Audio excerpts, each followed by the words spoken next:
Nagkakalapati lang, wala na akong masabi. Lupit na mga ibon, dalaga niyang kalapati. Siya ay nakakabilib, taong mapagkumbaba. Kilalang kilala niyo, punong ministro. Mga kamigo, magandang umaga sa inyo lahat. Welcome back to Punong Ministro Love TV. So ngayong araw ay magbabalik tayo sa ating pinagtosan kahapon sa ating mga YB, no? Dahil kahapon ay nakapag-first toss na tayo at nakauwi lahat. Ngayong umaga mga kamigo, meron tayong isasama. Okay?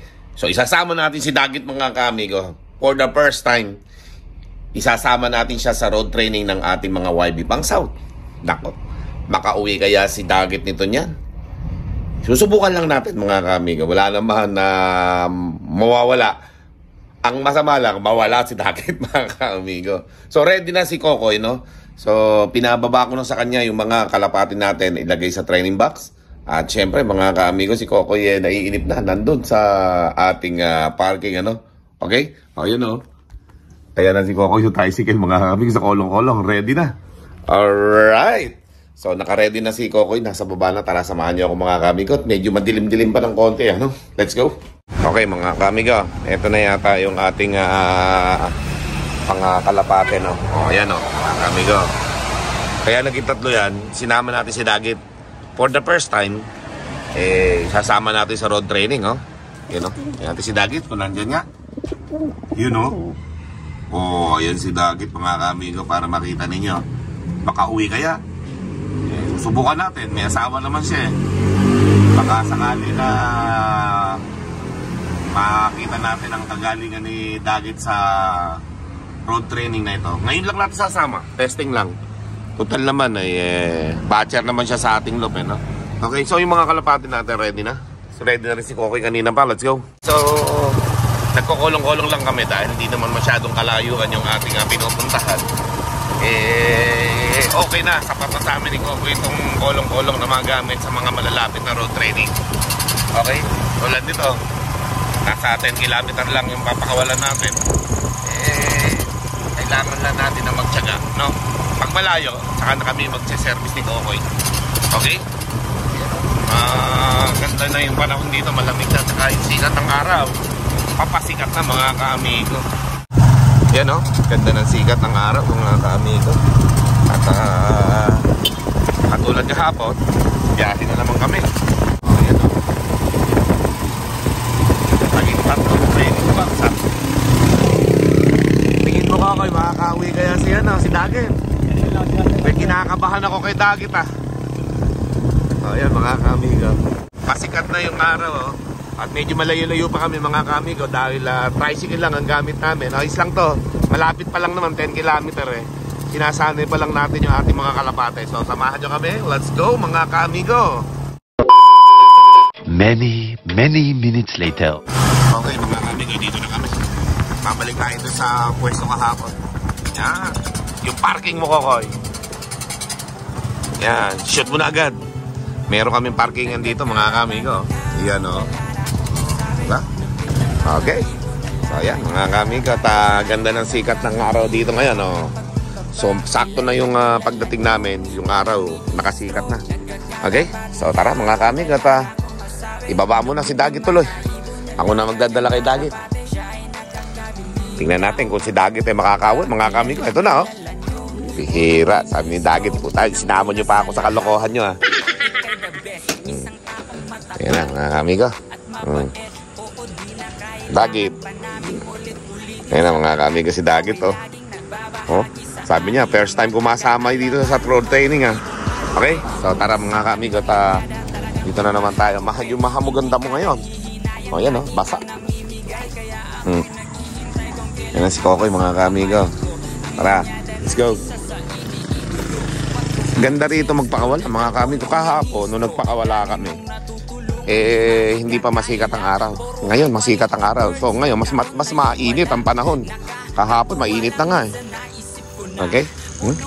Ganda ng sikat ang araw mga ka-amigo. Si Dagit for the first time masasama sa road training. Makauwi kaya? Yun ang tanong dito, kung makakauwi si Dagit.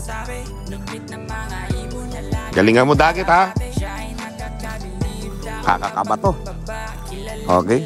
Sabi ni Dagit, pati ako nasama sa road training niya. Gusto ko masubukan yung talino ni Dagit, mga kaamigo. Alright? So, yan. So, nandito na tayo sa pwesto natin kahapon. Still. Oh, yan, oh. Diyan nakapwesto si Dagit. Dito naman yung dalawa. Oh, yan, oh. Kaganda ng panahon, oh. Dito kami pumipili ng pagtotosan, mga kaamigo, dahil hindi masyadong mabahay, walang pagdadapuan, at isa pa, konti lang ang dumadaan ng mga kalapate. Okay? Kakagulo yung mga kalapate natin, oh. Nagbabibrate yung kulungan. So hayaan lang natin sila dyan, i-relax natin, pagkatapos saka natin pakawalan. Okay? 3 training box tuloy bigla yung papakawalan natin, ready na ba kayo? Nandito ulit tayo sa ating first toss kahapon. Ngayon, pangalawang toss na natin.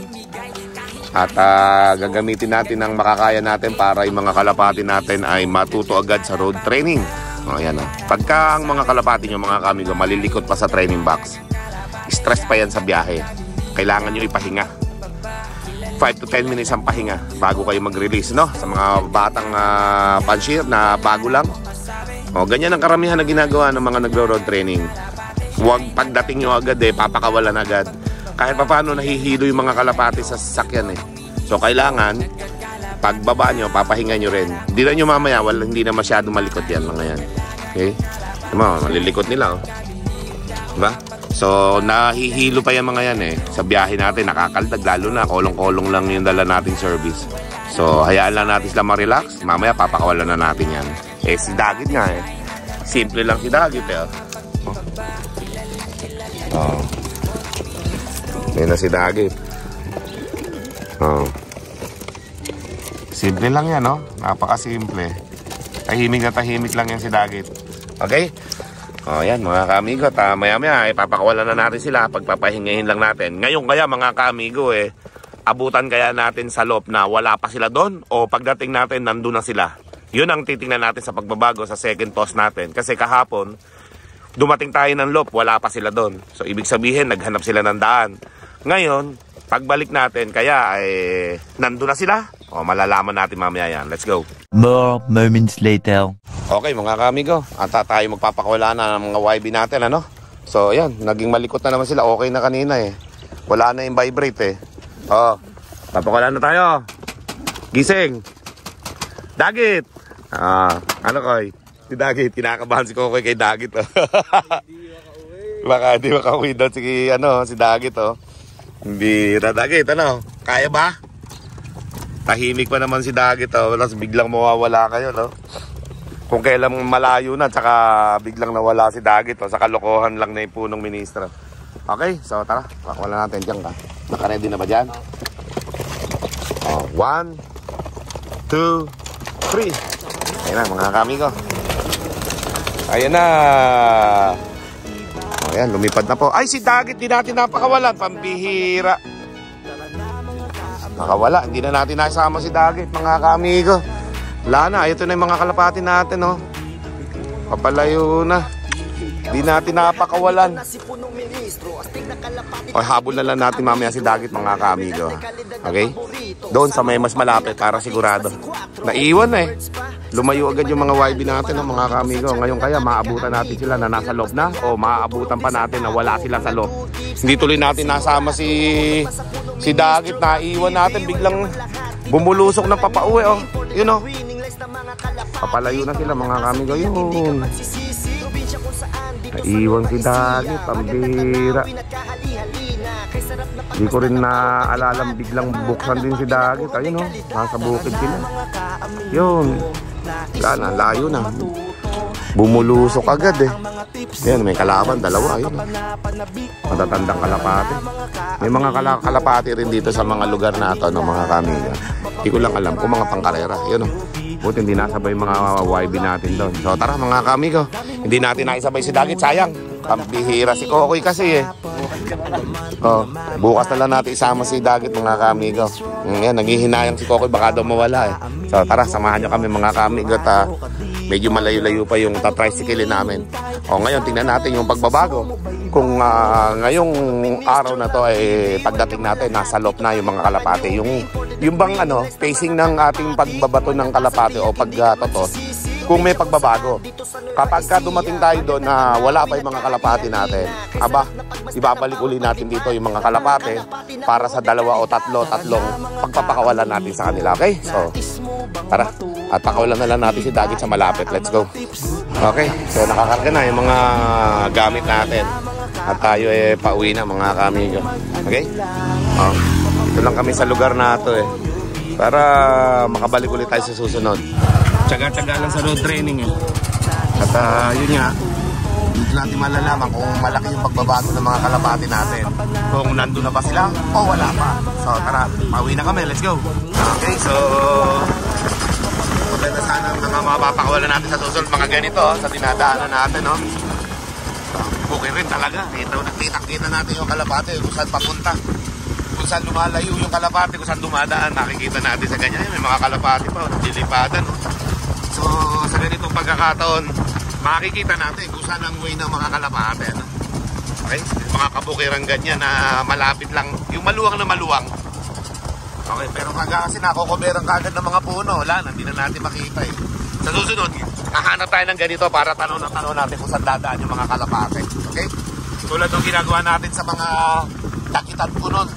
Nung unang-una pa lang ako nagbablog, nagdadagitan kami, sa bukid kami nagdadagitan yung mga bata. Para natatanong namin kung saan dumadaan yung mga kalapate pa uwi.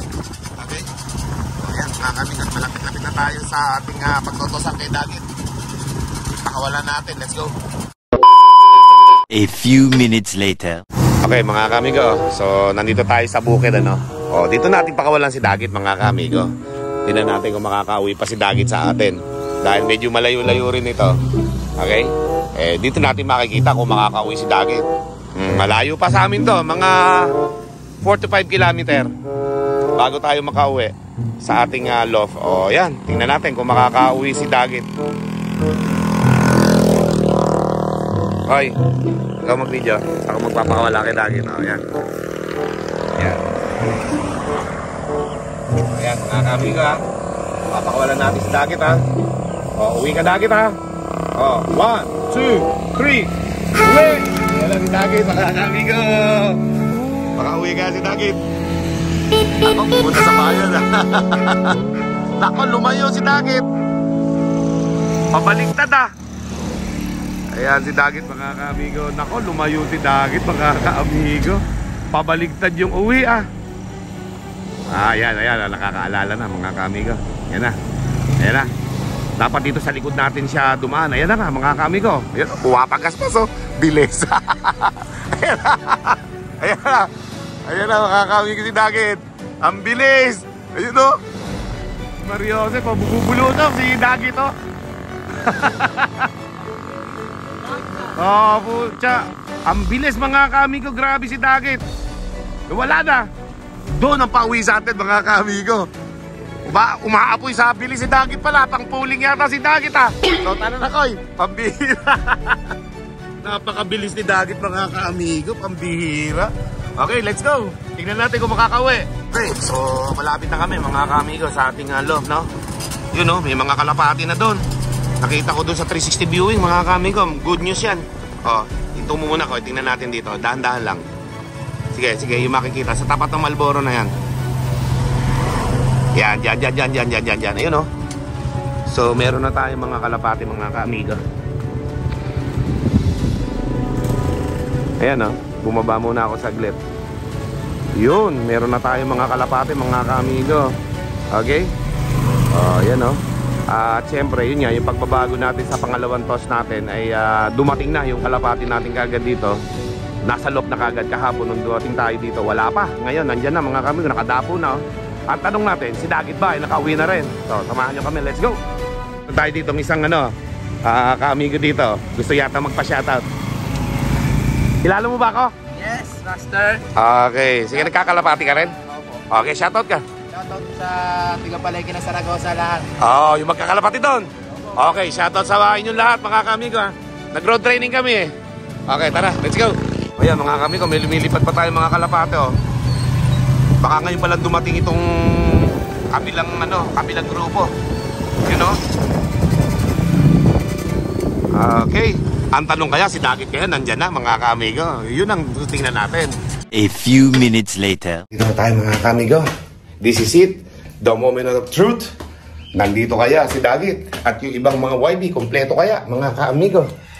The moment of truth. Ito na. Kakapagod umakyat. Pambihira. Paisosin mo. O yan. The moment of truth. Pero meron ng kalapati dito eh. Tingnan muna natin dito sa baba si Dagit mga kamigo kung nandito na. Let's go. Okay, ayan na. The moment of truth. Nandito na kaya si Dagit. Nako. Wala si Dagit mga kamigo. Nako, paano kaya yung asawa ni Dagit? Nandito na kaya? Akyat na tayo mga kamigo at na malaman natin kung nandito na si Dagit. Let's go. The moment of truth. Ayan na mga ka-amigo. Okay. Nandito na kaya? Ito may mga kalapati tayo dito. Ayun! Nandito si Dagit. Ayun oh. Lumipad mga kamigo. Nandito si Dagit. Ayun oh. Lumilipad oh. Ayan oh mga kamigo. Hingal lang loko. Oh yan. Asa na si Dagit? Nawala. Ayun si Dagit. Mga kamigo. Ayan oh. Yung mayabang na lumipad oh. Kalahin nyo nakabalik si Dagit. Mabilis pala si Dagit umuwi mga kamigo. Ayan oh. Ayan oh. Kaporma.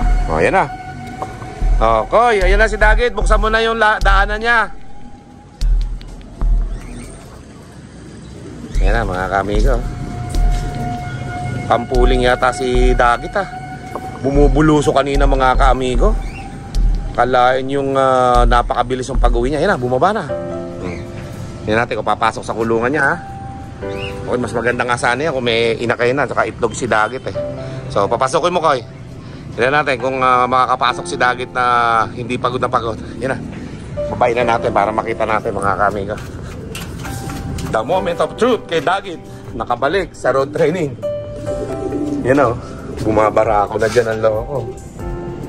Sabi niya, naka-road training ako. Ayan na. Pumasok na mga kamigo si Dagit. Nakabalik.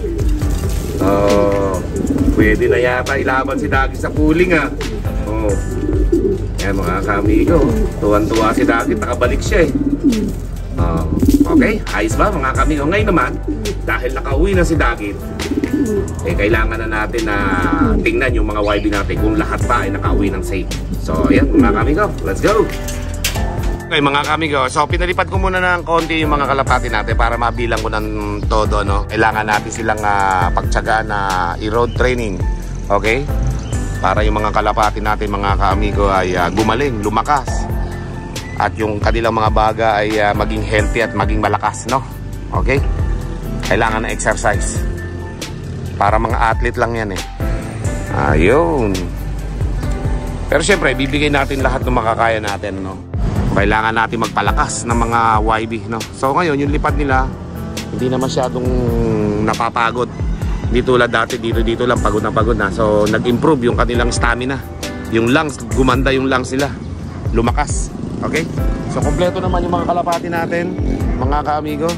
At sa susunod ulit, tingnan natin kung mas maganda yung pagiging pauwian natin sa road training sa kanila, no? So for now, yan muna mga kaamigo. At abangan nyo sa aking mga susunod na vlog. Mega love shoutout sa ating mga kaamigo at mga kalapatids na laging nakasuporta sa atin. Yung mga moderator ko, shoutout sa inyo ha. Makikita nyo po doon yung kulay blue na badge na may parang liabe. Mga moderator po yun sila. Kung gusto nyo pong makik-moderator, lagi lang po manood ng ating premiere tuwing 6:30 or 7 PM ng gabi. Araw-araw po yan mga kaamigo. Everyday vlog tayo. At abangan nyo po mga kaamigo yung ating mga laban sa North Derby Race sa December magsisimula. Pero ngayon, ang isinali muna natin sa kanila, mga pooling lang. 3 laps pooling. So, abangan po yan sa linggo mga kaamigo. Kaya naman mag-update na lang ako sa inyo kasi lagi ako lumuluwas. Baka wala din ako dito sa linggo. So babalitaan ko na lang kayo, i-update ko na lang kayo. Pero sa derby po mga kaamigo, tsak na nandito ako. So luluwas ako sa Maynila kasi aanakin ko sa kasal yung anak ni Mentor. Kaya mag-aanak ako ng Sabado o Linggo doon. No, nandun ako sa Maynila, Sabado o Linggo. Kaya wala po tayo dito, no? So hindi ko makikita yung arrival ng ating mga kalapate. Second na lap po yun sa pooling namin sa JPRC na bagong club dito, okay? Ito po, puro mga CLRBC po ito eh. Mga pang south natin, okay? So abangan nyo po yan mga kamigo. Maraming salamat sa mga bagong pasok po sa ating YouTube channel. Huwag nyo pong kalimutan mag-like, share, and subscribe. At i-hit nyo na rin yung notification bell upang maging updated kayo sa aking mga latest video. Maraming salamat. Keep safe everyone. God bless all. Thank you. With punong ministro, Love TV.